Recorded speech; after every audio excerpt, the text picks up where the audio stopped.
안녕하세요. 오늘도 차연살롱을 찾아주셔서 감사합니다.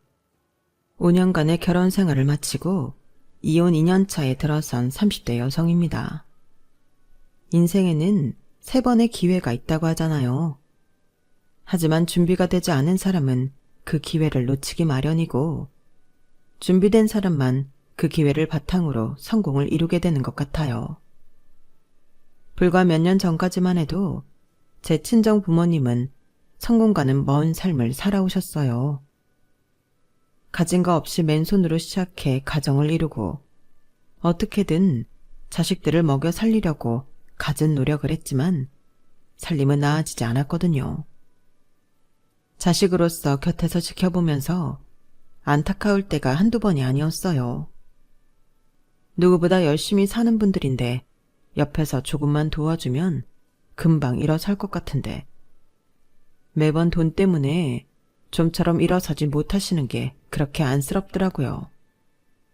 하지만 노력은 배신하지 않는다고, 결국엔 당신들 손으로 성공을 하셔서 얼마나 기쁜지 모르겠어요. 그런데 말이죠. 모든 성공에는 꼭 무임승차하려는 인간들이 나타나기 마련이잖아요. 저희 집의 경우에도 그랬어요. 제 부모님 가게가 대박이 나자마자 숟가락 하나 들고 달려든 인간이 있었거든요. 바로 제 남편이었죠. 장인 장모 알기를 발가락에 낀 때만도 못하게 생각하던 인간이 영광의 순간을 자기가 가로채려는 걸 보니 정말 참아줄 수가 없더라고요. 그래서 지난 5년간 참았던 울분으로 인생 복수를 해주었답니다.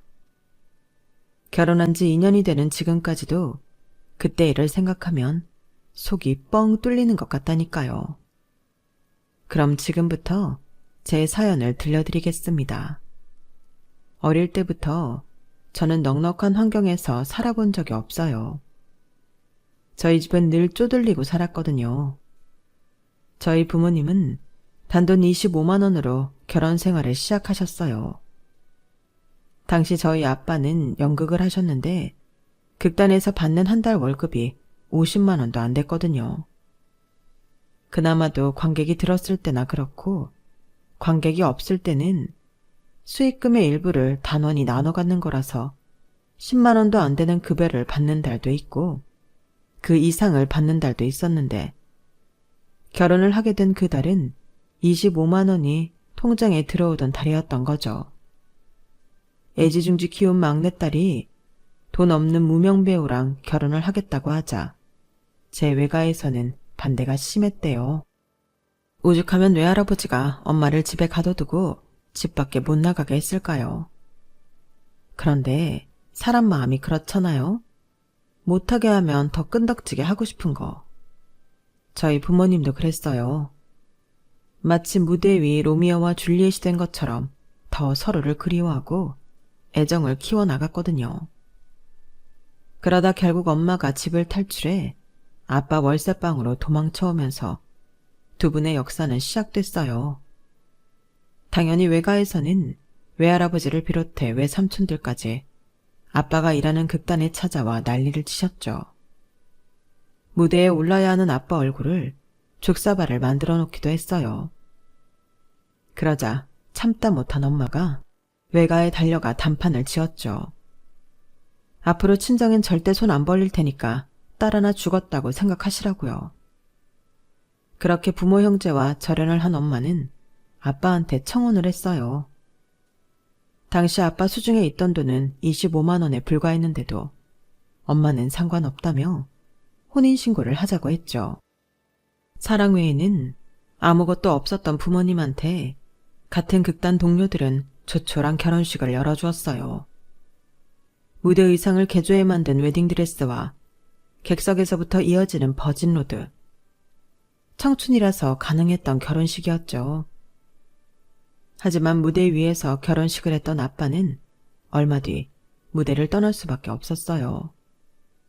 엄마가 저를 가지셨거든요. 자식이 태어나는데 대학생 용돈밖에 안 되는 돈을 받으며 연극을 지킬 수는 없었을 거예요. 연극 무대에 서면서 자연스레 습득한 목공 기술 덕분에 아빠는 금방 취직을 할 수 있었어요.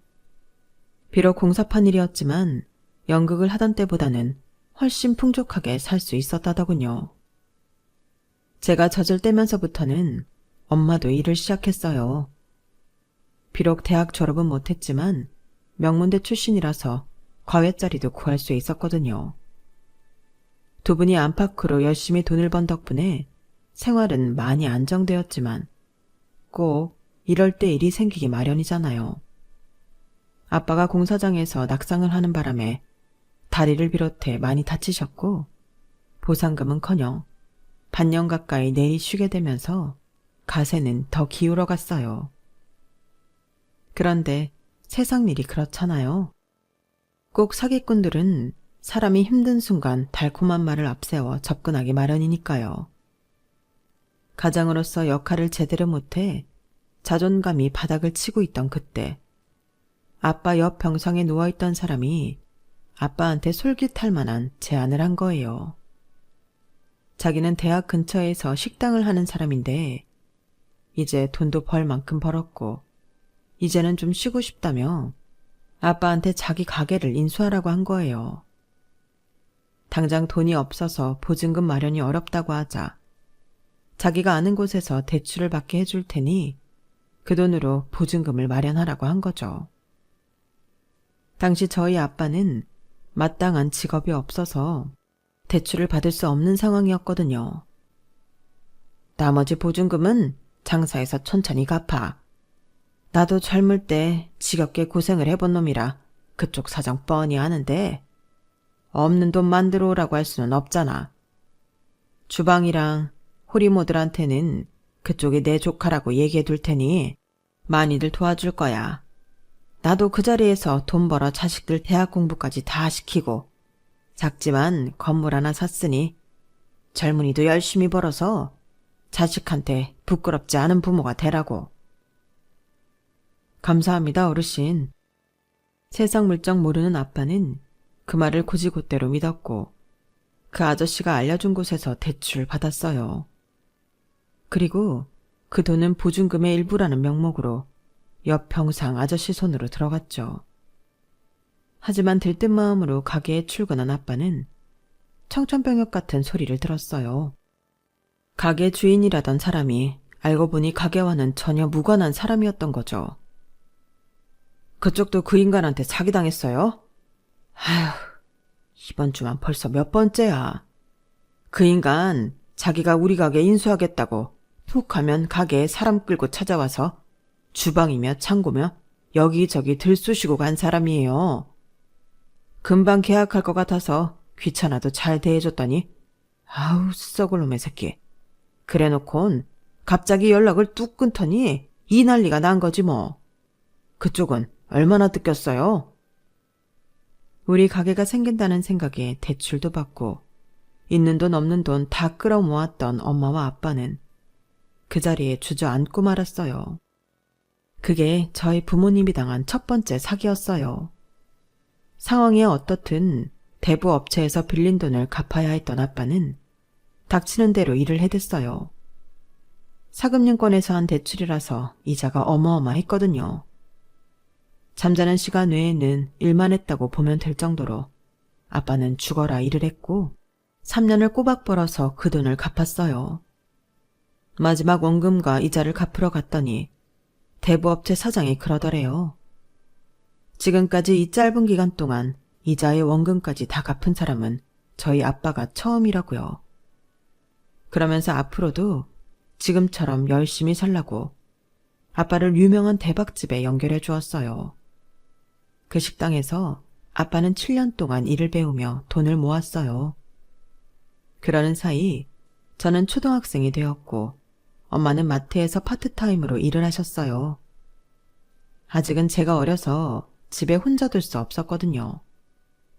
그러다 제가 4학년이 되면서부터는 엄마는 정직원으로 일을 하게 되었고 그러면서 저희 집은 조금씩 사정이 나아졌어요. 그리고 기다렸다는 듯 아빠한테 기회가 찾아왔죠. 대박집 사장님이 아빠한테 분점을 내주시기로 한 거예요. 워낙 입소문도 많이 나고 장사가 잘 되는 집이라서 분점을 차리기만 하면 논하는 건 일도 아니었어요. 따놓은 당상이었으니까요. 그래서 저희 부모님도 어떻게든 분점을 하려고 애를 썼지만 문제는 돈이었어요. 대부업체 사장님이 대출을 해주겠다고 했지만 사금융 이자가 얼마나 무서운지를 이미 경험한 아빠는 거절을 하셨죠. 엄마도 그건 반대를 하셨거든요. 결국 눈앞에서 좋은 기회를 놓친 아빠는 그동안 모아놓은 돈으로 작은 식당을 차리셨어요. 대박집에서 7년이나 열심히 배운 기술이 있으니 맛으로 승부할 수 있을 거라고 믿었지만 결과는 처참했어요.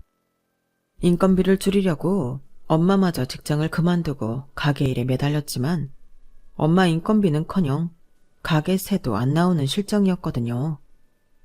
그래도 들인 돈이 있으니 쉽게 장사를 접을 수는 없고 무료 시식회도 열고 전단지도 뿌려가며 할 수 있는 모든 걸 했지만 결과는 별반 나아지지 않았어요. 그러는 사이 보증금도 거의 다 까먹고 하는 수 없이 가게를 접게 되었죠. 하필 제가 막 대학에 입학을 앞둔 시기라서 제 대학 등록금까지 겹쳐서 부모님이 많이 힘들어하셨어요.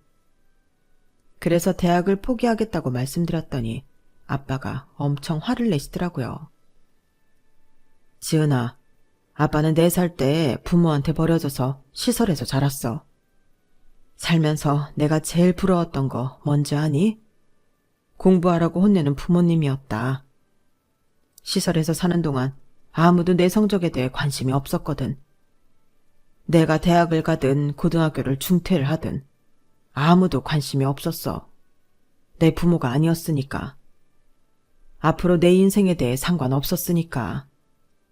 하지만 넌 아니잖니?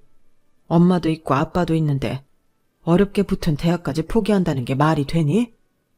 아빠는 배운 것도 없고 그래서 이 나이까지 이러고 살고 있지만 넌 달랐으면 좋겠다. 그러기 위해서는 배워야 돼. 대학 등록금은 걱정 마라. 아빠 아직 짱짱해. 뭐 하면 공사판에 다시 나가도 되고 가게가 없으면 포장마차 끌고 나가서 장사해도 돼. 그러니까 넌 아무 걱정 말고 공부나 해. 그게 엄마 아빠를 위하는 길이야. 모든 부모 마음이 그렇겠지만 저희 부모님도 제 학업을 위해서라면 뭐든 하실 분들이었어요. 결국 아빠는 가게를 정리하면서 남긴 집기와 재료를 들고 길거리로 나가셨어요. 요즘은 예전처럼 아무 데서나 장사를 할 수는 없고 노점 허가를 받아야만 장사를 할 수 있었어요. 얼마간의 교육을 받고 본격적으로 장사를 시작하게 되었죠. 제가 대학을 다니는 4년 내내 저희 부모님은 노점에서 장사를 하셨어요. 기온이 영하 20도 가까이 떨어지는 날에도 길 위에서 장사를 하셨고 낮 기온이 35도까지 오르는 날에도 불 앞에서 더위와 싸우며 장사를 하셨어요. 이런 부모님의 희생 덕분에 저는 대학을 졸업할 수 있었고 번듯한 직장에 취직도 할 수 있었죠. 취직이 되고 제일 좋았던 게 뭔지 아세요? 매달 월급이 들어온다는 거였어요. 그동안은 부모님이 돈 때문에 힘들어하시는 걸 알면서도 도움이 못 돼서 속상했거든요. 학생인 저로서는 장학금을 따거나 아르바이트로 용돈벌이 정도 하는 게 다였으니까요. 하지만 이제는 당당히 제 손으로 돈을 벌 수 있고 가사에 보탬이 될 수 있으니 얼마나 좋아요. 물론 회사 생활은 정말 힘들었지만요. 직장 생활을 하면서 동기랑 선후배들이 월급으로 해외여행을 가고 명품 백을 사들 때 저는 열심히 적금을 들었어요. 길 위에서 장사하시는 부모님께 번듯한 가게를 얻어드리고 싶었거든요. 8년간의 직장 생활 끝에 어느 정도 돈이 모이자 부모님께 만기 적금이 된 통장을 내밀었어요. 모자라는 건 내가 대출받아 드릴게요. 이제 길에서 고생 그만하시고 가게에서 장사하세요. 제 딴엔 내심 뿌듯해하며 한 말이었는데 아빠가 대뜸 그러시는 거예요. 이 녀석아, 그걸 왜 네가 걱정해? 가게를 차리든 길에서 장사를 하든 그건 엄마랑 내가 결정할 일이야. 세상에, 어느 부모가 아침잠 못 자고 툭하면 야근해서 번 자식 돈을 쉽게 받을 수가 있겠냐. 가게는 우리가 알아서 할 테니까 이건 네 결혼 자금으로 놨어. 끝내 아빠는 제 돈을 받지 않으셨어요. 그 바람에 오로지 부모님 가게 차려드릴 생각으로 8년 동안 죽어라 돈을 모았던 저는 한동안 허탈한 마음이 가시지 않더라고요. 돈을 모을 줄만 알았지 써본 적이 없던 저는 그 많은 돈을 그저 은행에 넣어두고 있었어요.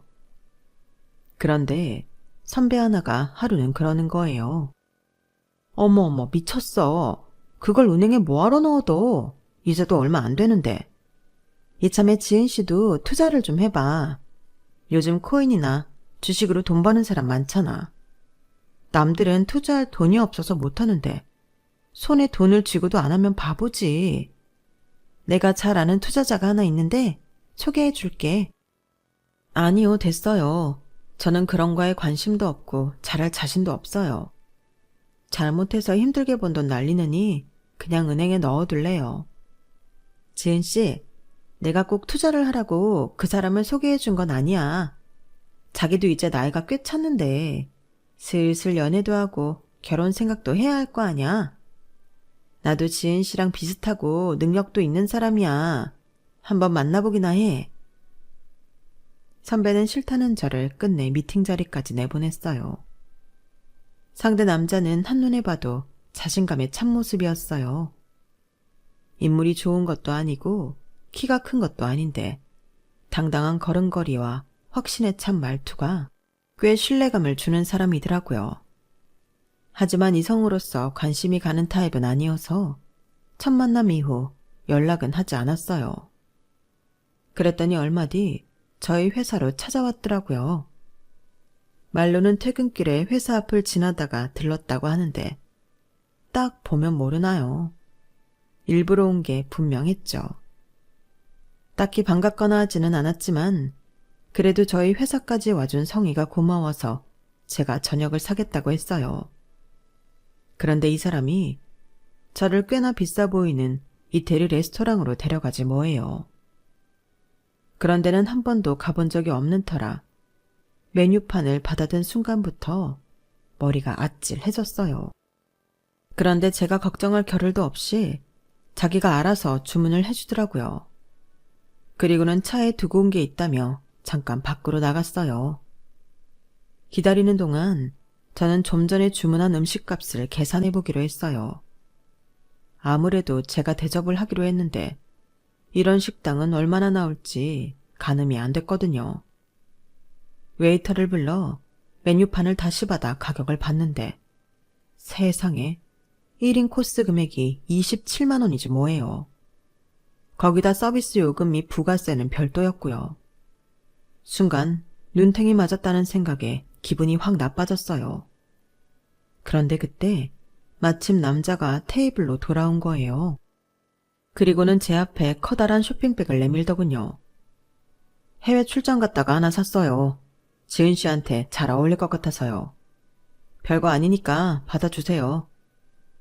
평소 같으면 끝까지 사양하고 안 받았을 텐데 생각지도 않게 저녁값으로 50만 원이 넘는 돈을 쓰게 된 참이라 당당하게 받았어요.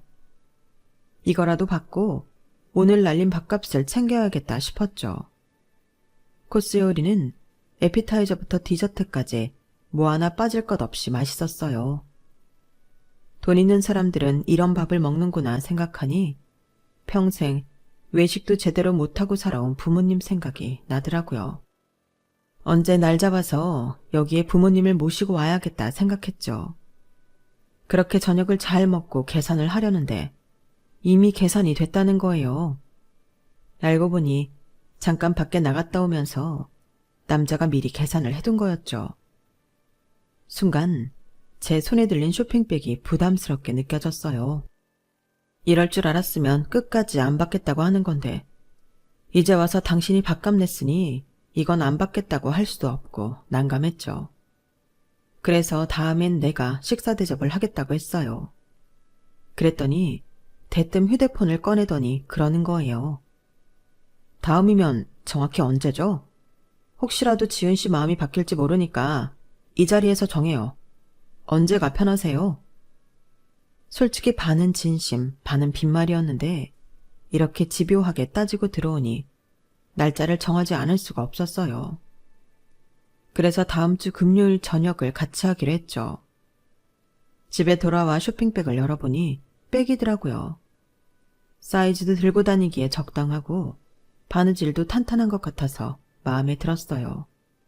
무엇보다 가방이 가죽인 것 같더라고요.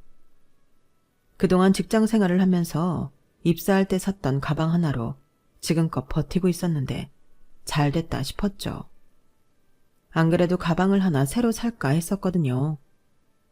그때까지만 해도 질 좋은 가죽 가방을 하나 얻었다 생각하고 말았는데 이게 그냥 가방이 아니더라고요.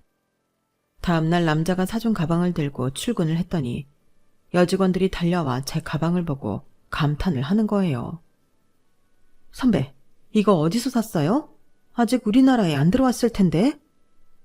야, 지은 씨 돈 많이 벌었나 보네.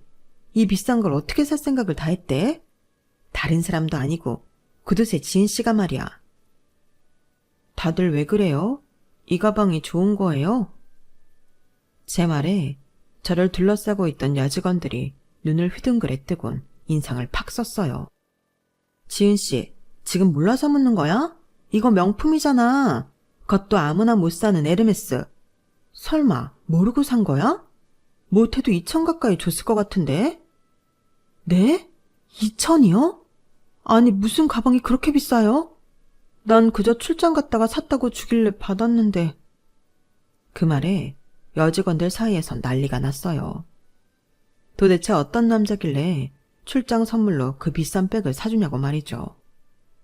모르면 모를까 백 가격을 알게 된 저는 그날 집에 돌아가자마자 백을 받았을 때 그대로 포장해서 쇼핑백에 담아뒀어요. 금요일에 돌려줄 생각으로요. 그런데 금요일 오전에 남자한테 전화가 와서는 회사에 일이 생겨서 오늘 약속을 못 지킬 것 같다고 다음에 다시 연락하겠다고 하더라고요. 그 전화를 끝으로 한 달이 넘도록 남자는 연락이 없었어요. 전에는 하루에도 몇 번씩 문자도 보내고 전화도 하던 사람이 말이죠. 그런데 참 이상하죠. 옆에서 귀찮을 정도로 말을 걸던 사람이 하루아침에 연락이 없어지니까 왠지 초조해지는 거예요. 우리가 딱히 사귀는 사이도 아니었고 그저 몇 번 만나 차랑 밥 정도 먹은 사이인데 말이죠. 그런데 이게 다 남자의 계략이었던 거예요. 연락이 없은 지 2달여 가당 지난 시점에 남자가 연락도 없이 저희 회사 로비로 찾아왔더라고요. 로비에 서 있는 남자를 보니 왜 그렇게 반갑던지. 연애할 땐 먼저 상대에게 애가 타면 지는 거라더니 제가 딱 그 짝이었죠 뭐. 2달 만에 다시 만난 남자는 별다른 설명 없이 서울 야경이 훤히 내려다 보이는 스카이 라운지로 저를 데려갔어요. 그리고는 사귀자고 하더라고요. 이미 지난 2달 동안 남자에 대한 마음이 커졌던 저는 마다할 이유가 없었죠. 그렇게 남자와 연애를 하는 동안 저는 정말 많은 선물을 받았어요. 옷, 백, 구두, 반지랑 목걸이는 수도 없이 받았죠.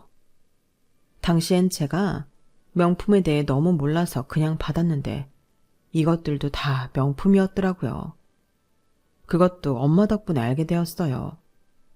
지은아, 너 요즘 씀씀이가 너무 커진 거 아니니? 네 방에 명품 백이며 화장품, 액세서리들이 왜 그렇게 많아? 한두 푼 하는 것들도 아니던데. 엄마, 그거 비싼 거야? 난 선물 받은 거라서 가격은 몰랐지. 얘는 아무리 몰라도 그렇지 딱 보면 모르니? 네 손목에 찬 그 시계만 해도 1,000만 원이 넘는 건데 도대체 누구야? 누군데 너한테 이런 비싼 물건들을 사준 거냐고. 세상엔 공짜는 없는 법이야. 그 비싼 걸 너한테 줬을 때는 그만한 이유가 있는 거라고. 정신이 멀쩡한 사람이라면 그 비싼 걸로 여자 꼬시지 않는다고. 엄마, 정훈 씨 이상한 사람 아니야. 투자회사에 다니는데 워낙 성과를 잘 내서 연봉도 높고 자기 자산으로 투자해서 돈도 많이 벌고 그래. 나한테 다른 의도로 선물하는 거 아니니까 걱정 마세요. 다 지난 일이지만 그때 엄마 말을 들었어야 했어요. 세상에 공짜는 없다는 그 말은 만고 진리였으니까요. 이후에도 남자친구는 제가 만원버스에 시달리며 출퇴근하는 게 안쓰럽다고 작은 차를 뽑아주었어요. 말이 작은 차지 그 역시 수입차로 가격이 어마어마한 거였죠. 솔직히 매번 명품에 비싼 선물들을 받다 보니 당시엔 물건의 가치에 대한 가늠이 되지 않았어요. 선물도 처음에야 부담을 느꼈지 매번 비싼 선물을 받아 버릇하다 보니 언젠가부터는 부담이 아니라 기쁨으로 변하더군요. 그동안 사회생활을 하면서 하도 돈을 안 쓰고 살아서 구두쇠란 별명으로 불리던 저는 하루아침에 신데렐라가 되어 모든 여직원들의 부러움을 사게 됐고 그게 싫지만은 않았어요. 어릴 때부터 내가 누군가를 부러워한 적은 있어도 제가 부러움의 대상이 된 적은 없었으니까요. 그렇게 단꿈에 빠져있던 저는 그 남자와 결혼을 하게 되었고 유명 호텔에서 남부럽지 않은 성대한 식을 올렸어요. 하지만 그렇게 시작된 결혼은 얼마 지나지 않아 지옥으로 변해버렸죠. 제 남편이 돈을 잘 벌고 잘 쓰는 건 사실이지만 남편 씀씀이와 달리 저희 시댁은 형편이 그리 좋지 않았어요. 말 그대로 제 남편은 개천에서 난 용이었거든요. 대학 시절 때까지만 해도 학비를 못 내서 몇 번이나 휴학을 하면서 고학생으로 살았고 취직을 한 후에 운 좋게 큰 성과를 내면서 조금씩 돈을 만지게 된 경우였어요. 그렇게 번 돈을 종잣돈으로 코인에 투자를 하고 주식에 투자해서 엄청난 수익을 거둬들였고 회사 월급보다 자기 돈을 굴려 모은 돈이 몇 배나 될 정도로 투자를 잘 해나갔어요. 그 덕에 30즈음엔 자산이 50억이 넘게 불어났고 그 돈으로 여기저기 투자를 하기 시작했죠. 매달 들어오는 수익금만 해도 억대가 넘었으니 돈이 무서운 줄 모르고 물건을 살 때 돈이 아까운 줄도 모르게 되었어요. 하지만 그렇게 벌면서도 자기 부모를 챙길 줄은 몰랐죠. 솔직히 우리 부모가 나한테 해준 게 뭐 있어. 내가 자라면서 지질이 가난한 집구석에서 태어난 채로 얼마나 남들 눈치를 보고 살았는지 알아? 내가 2번이나 등록금 못 내서 휴학할 때 아버지가 뭐라고 했는지 알아? 송충이는 솔잎을 먹고 사는 거라고 나보고 대도 않는 대학 때려치우고 공장에 취직해서 돈이나 벌라더라. 그게 부모가 할 소리냐? 자식한테 해준 게 없으면 부모도 자식한테 바라면 안 되지. 남편은 시부모님께 쌓인 게 많았는지 좀처럼 시댁에 돈을 쓰려 하지 않았어요. 명절에도 바쁘다는 핑계로 저만 혼자 시댁에 보내거나 할 뿐 시부모님께 용돈 한 번 보내드린 적이 없었죠. 보다 못한 제가 남편 대신 시부모님 용돈을 챙기고 명절이며 생신 등을 챙겼어요. 자기 부모한테도 그러는 사람이 장인 장모한테 잘할 리가 없었죠. 그래도 내 남편인데 부모님한테 잘 보이고 싶은 마음에 저는 남편이 보내준 걸로 하고 용돈이며 선물들을 사보내곤 했어요. 사실 얼마 안 되는 용돈과 선물을 보내면서도 남편 눈치가 보이기는 하더라고요. 아무래도 제 돈이 아니었으니까요. 결혼을 하면서 퇴사를 했기 때문에 저는 남편이 주는 생활비로 가게를 꾸려나갔거든요. 자의에 의한 퇴사는 아니었고 회사 내에서 명예퇴직자 명단에 제가 들어가는 바람에 고민하던 차에 남편이 결혼 후에는 살림만 해줬으면 한다고 해서 못 이기는 척 퇴사를 해버린 거였죠. 결혼 후에도 남편 씀씀이는 줄어들지 않았고 그래도 매달 주는 생활비 액수가 상당했기 때문에 저도 딱히 불만은 없었어요. 그 일이 있기 전까지는요. 하루는 남편과 함께 부부 동반 모임에 나가게 되었는데 평소 자주 보던 사람들이 아니라서 저는 여자들 틈에서 겉돌고 있었어요. 남편 대학 동기들 모임에는 몇 번 나가봤지만 사회에서 만난 사람들 간의 사모임에는 처음이었거든요. 그 모임은 투자를 직업으로 하는 사람들과 그들에게 투자를 맡긴 사람들이 모여 만든 모임이었는데 그 안에서 제 남편은 꽤 유능한 금융맨이자 화끈한 투자자로 알려져 있었어요. 그래서인지 대학 동기들 모임에서보다 남편 목소리가 더 커지더라고요. 그런데 한참 사업 투자 얘기를 하던 남편이 뜬금없이 제 친정 얘기를 꺼낸 거예요. 부모복 없는 놈은 처가복도 없나 봐요. 어떻게 된 게 사방이 내 돈 빼먹으려는 인간들밖에 없어요. 장인 장모마저도 거머리 같은 사람들 만나서 매달 돈을 쪽쪽 빨린다니까요. 아휴, 이놈의 인생 역 같아서 정말. 남편의 말에 사람들은 제 눈치를 살폈어요. 방금 전까지 제게 웃는 얼굴로 대하던 사람들은 어색한 눈빛으로 저를 바라보기 시작했고 급기야 몇몇은 괜찮느냐고 남편분이 좀 취하신 것 같다며 위로 아닌 위로까지 하더군요. 그날 대리기사를 불러 집에 돌아오는데 남편이 차 안에서 그러는 거예요. 야, 인상 풀어. 내가 맨날 너한테 가져다주는 돈이 얼만데 감히 내 앞에서 똥 씹은 표정이야. 남의 돈을 받아 처먹으려면 더럽고 치사해도 그 앞에선 웃는 낯으로 대해야 되는 거야. 돈 받았으면 본값을 하라고. 남편은 마치 저를 돈 받고 일하는 사람 대하듯 한 소리를 해댔고 눈미러로 저와 눈이 마주친 대리기사님은 난처한 표정으로 고개를 돌리더군요. 그날부터 제 가슴속에는 이혼에 대한 열망이 높아졌어요. 굶고 살아도 저런 인간 돈으로 살고 싶지 않았거든요.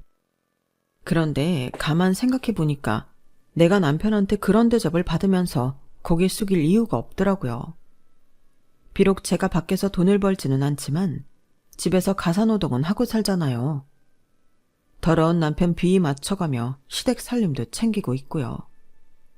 그깟 몇 푼 안 되는 돈, 내 친정 부모님께 용돈 드리는 거야.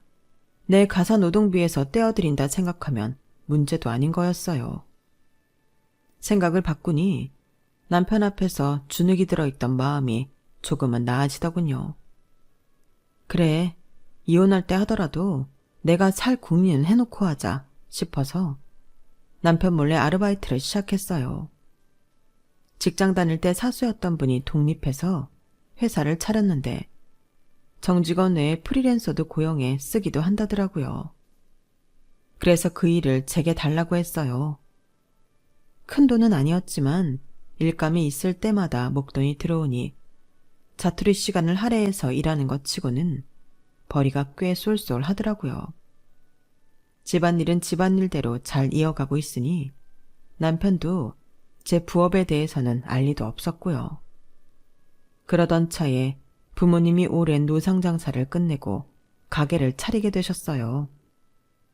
그동안 열심히 모은 돈으로 차린 가게인 만큼 부모님께는 꽤 의미가 있는 창업이었죠. 그래서 결혼 전에 제가 가지고 있던 돈과 제가 부업으로 번 돈을 보태드렸더니 이번에도 거절을 하시더라고요.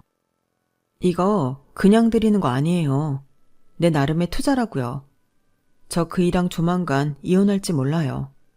이미 마음은 정했는데 아직 시기를 못 정했을 뿐이라고요. 그러니까 이 돈 투자금으로 받아주세요. 저 나중에 이혼하고 정말 돈이 필요할 때 그때 회수할 테니까요. 자식이 이혼을 준비하고 있다는 말에 아무렇지 않을 부모는 없을 거예요. 하지만 저희 부모님도 제 남편이 어떤 인간인지 대충은 알고 계신 터라 딱히 반대는 안 하시더라고요. 어렵게 시작한 제 부모님 가게는 생각보다 일찍 입소문이 나기 시작했어요. 미식가로 유명한 연예인이 저희 부모님 가게에 다녀갔는데 그분이 SNS에 남긴 사진을 보고 사람들이 많이들 찾아주셨거든요.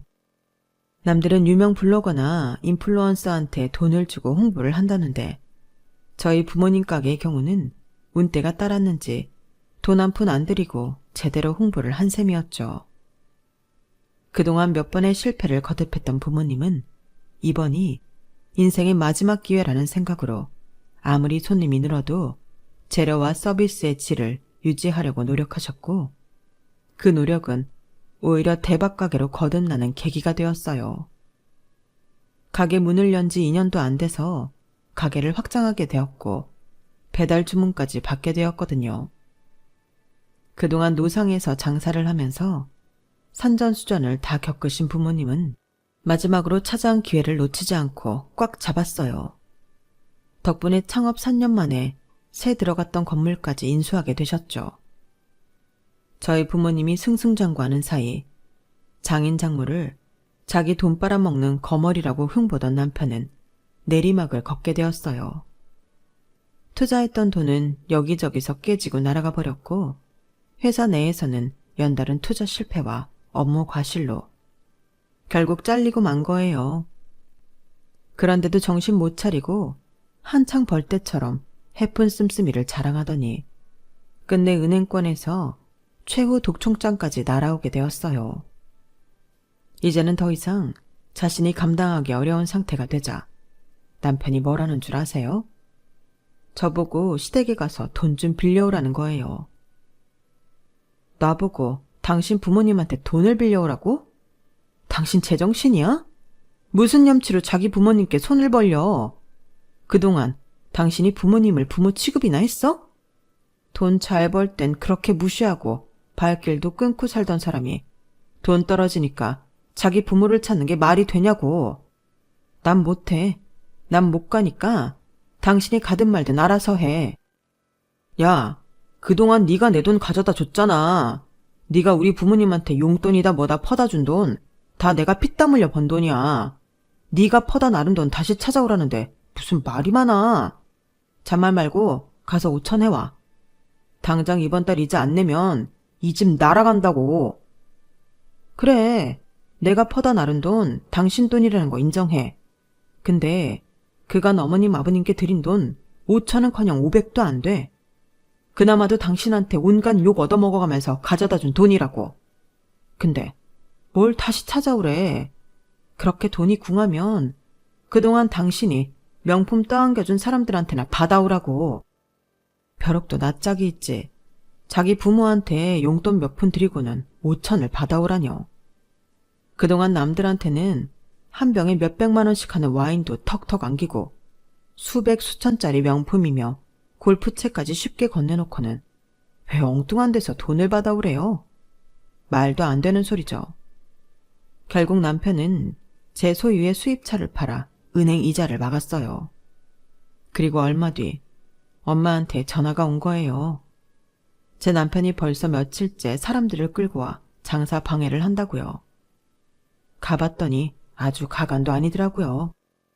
저희 부모님 가게가 마치 제 가게인 것처럼 투자자들한테 큰 소리를 치고 있는 거예요.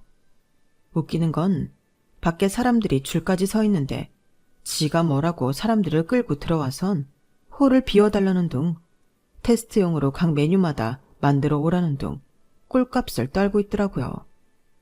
엄마 말로는 벌써 며칠째 장사를 방해하며 이러고 있다고 하더군요. 그 때문에 손님들 사이에선 실랑이도 벌어지고 왜 줄도 안 선 사람을 먼저 들여보내냐고 항의도 많이 하고 했나 봐요. 그렇게 장사를 방해해놓고 돈이라도 내고 갔으면 말도 안 해요. 메뉴란 메뉴는 다 시켜놓고는 실컷 처먹고 돈도 안 내고 갔다는 거예요. 언제는 내 부모를 지 돈 빨아먹는 거머리라고 하더니 이제는 뭐라는 줄 아세요? 저희 부모님이 자기 동업자랍니다. 이 가게가 자기가 투자해서 차린 거라고 거짓말까지 하는데 와, 정말 철판으로 얼굴을 두른 철면피가 따로 없더라고요. 한창 거품을 물어가며 투자자들 앞에서 일장연설을 하던 남편은 저를 보자 반갑게 손까지 흔들더라고요. 그 모습을 보니 이때다 싶었어요. 저 인간이 나를 필요로 하는 이 순간이야말로 제대로 복수할 수 있는 기회다 싶었죠. 그래서 경찰에 신고했어요. 무전 취식자 좀 잡아가라고요. 잠시 뒤 신고를 받고 경찰관 2명이 식당으로 들어왔길래 지난 며칠간 남편이 사람을 끌고 와 무전 취식을 한 내역서랑 CCTV 동영상을 증거로 제출했어요. 그리고 남편은 그 자리에서 경찰 손에 끌려가고 말았죠. 파출소에 끌려간 남편은 거기서도 고래고래 소리를 치며 내가 누군 줄 아냐는 둥, 내가 자산이 얼만지 아냐는 둥, 이제는 있지도 않은 돈을 자랑하며 큰 소리를 쳐댔어요. 참고인으로 출석한 저는 그간 정황을 설명했고 경찰은 가족 간의 일이니 집안에서 처리하라는 말을 하더라고요. 가족이요? 저 사람한테 제 부모님은 가족이 아니에요. 남들 앞에서 지 돈 빼먹는 거머리라고 하는 놈인데 무슨 가족이에요. 그리고 저 사람은 제 부모 가게랑 아무런 관련 없는 사람이에요. 그런데 거기서 투자자들을 상대로 자기 멋대로 제 부모님 가게를 두고 프랜차이즈 사업을 할 거란 둥 사기를 치는데 어떻게 가만히 보고만 있겠어요? 피해자가 나올 게 뻔한데. 이래도 가족 일이라고 집에서 해결하라고 하실 건가요? 피해자가 나와야 그때서야 수사에 착수하실 거냐고요. 저 사람은 잠재적 사기꾼이라고요. 남편을 따라와 파출소에 와 있던 투자자들은 제 말에 두 눈이 커졌어요. 그러고는 남편한테 어떻게 된 일이냐고 따져댔죠. 당연히 남편은 그 유들유들한 혓바닥으로 거짓말을 쏟아냈고 결국 저희 아빠가 파출소까지 찾아와 자기는 분점을 낼 생각이 없고 사위와는 그 일로 단 한 번도 상의한 적 없으며 창업해서 지금까지 남편 자금은 단 한 푼도 받은 적이 없다고 설명하셨어요. 그제야 투자자들은 제 남편을 사기로 고소하겠다고 하더군요. 그날 그 자리에 있던 사람들 외에도 남편한테 속아 프랜차이즈 사업에 투자를 하기로 했던 사람들까지 소송에 참여하면서 남편은 법정에 서게 되었어요. 그 사이 저는 남편한테 이혼 소송을 제기했고 여러 건의 재판으로 정신이 없던 남편은 의외로 손쉽게 이혼 서류에 사인을 해주더군요. 그렇게 저는 남편과 이혼을 하게 됐고 현재는 재취업에 성공해 직장인으로 살고 있어요. 제가 남편과 살았던 5년은 어쩌면 물질의 눈이 어두워 멍청한 선택을 한 제 잘못 때문인지도 모르겠어요. 돈이라는 게 한순간에 사람 눈을 멀게 할 수 있다는 걸 그때는 몰랐거든요. 하루하루 내 손으로 땀 흘리며 일하며 번 돈이야말로 진정한 결실인데 말이죠. 남편은 저와 이혼 이후에도 여러 건의 소송으로 현재 수감 생활을 하고 있다고 하더군요. 가족도 나 몰라라 하고 돈 외엔 아무것도 보지 못하던 남편은 결국 가족들한테 버림받고 곁에 아무도 없이 외롭게 살게 된 거죠. 세상엔 공짜가 없다는 엄마의 말을 이제야 가슴 깊이 새기게 된 저는 앞으로 내 힘으로 떳떳하게 살아갈 생각입니다. 남의 돈으로 이룬 성공은 내 자신을 병들게 할 뿐이니까요. 지금까지 제 사연을 들어주셔서 감사합니다. 항상 기쁜 날 되시고 행복하세요. 여러분, 사연 댓글에 응원과 현명한 조언 부탁드려요. 좋아요와 구독은 저에게 큰 힘이 됩니다. 오늘도 좋은 일 가득하세요.